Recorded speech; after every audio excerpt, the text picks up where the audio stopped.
Hey everybody, hope everyone is staying safe, staying healthy, and most importantly, staying positive.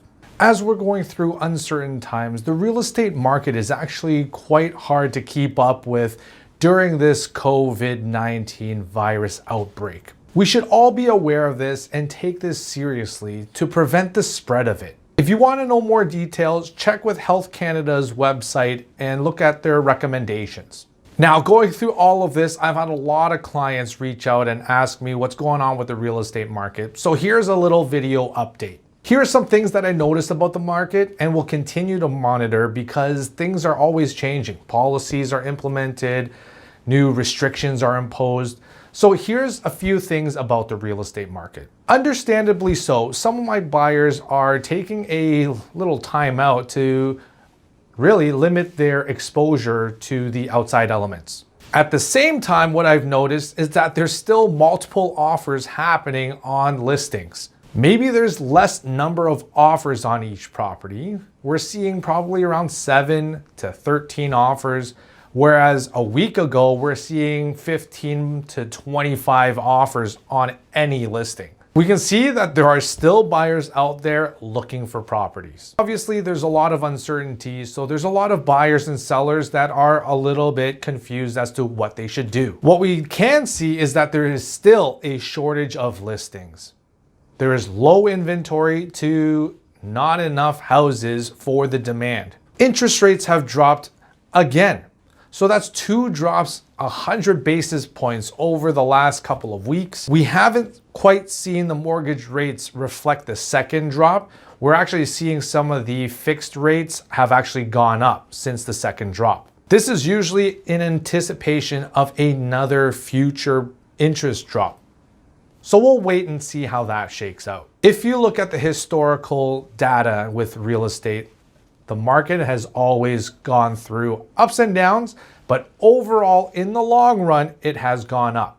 So if you plan on making a move and you plan on staying in this house for the next 5 to 10 years, you're probably in a safe bet to get into the market. Another thing is if you are buying and selling in the same market, you're going to be okay. You get into trouble when you buy in one market and then sell in another market, or vice versa, because it's impossible to perfectly time the market.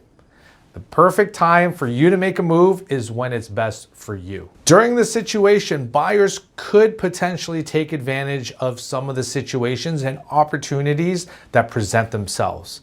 There's less competition currently in the market for properties because people are a little confused and a little bit more conservative right now. Sellers, you can definitely still sell in this market even through all this uncertainty because ultimately we're still in a seller's market.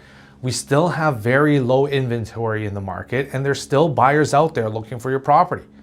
If you are interested in selling, we can definitely take some precautionary measures to make sure your family is safe and protected and stayed away from any potential of exposure to this virus. So what's going to happen in the future? Ultimately, we are going through an unprecedented situation that the whole world is going through right now. We're all going through this challenging time, but we definitely need to take this seriously. We need to take the precautions that we need to prevent the spread of this virus. We should definitely follow all the recommendations, which I think a lot of us are with working from home and staying away from public places.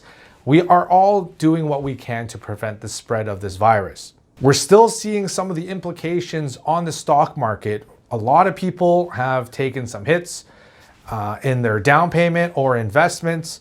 So this could affect some affordability for some potential buyers. Having said that, we're still seeing historical lows of interest rates. So let's take a step back and look at this whole situation. Yes, this is a global situation that's affecting the whole world. A lot of people are worried. Sure, I totally understand. But let's look at how this is affecting the real estate market. Because ultimately, this isn't directly affecting the real estate market. It's not really affecting the demand of real estate. Because yes, some buyers may be taking a break right now while this is still going on. But when this is over, the buyers are going to be coming out. We still have a market that is driven by low inventory. All the buyers that are delaying their search right now are going to be moved and shifted to whenever this is over. Maybe the summertime, maybe even into the fall. So this spring market's kind of taken a little slowdown, and the summer is going to get busy. So if you're looking in getting into the market, you might want to do that now while you still can before the chaos comes in the summer. And we will recover from this pandemic. We will get over this. We will get through this. It's just when we do, all the buyers and everybody else is going to come out of the woodwork and go crazy. Because ultimately, real estate is in demand and there's not enough inventory to fuel that demand. We need to stop and take a look at the opportunities that are out there in front of us right now. It's a great time if you want to refinance your home. It's a great time for you to look into an investment or rental property because interest rates are very low right now. How can you take advantage of it? If you're self-isolating and need help with anything, if you need us to deliver anything for you, whether it be food or some day-to-day essentials, let us know. We're here to help. Until then, stay healthy, stay positive, and we'll see you next Wednesday.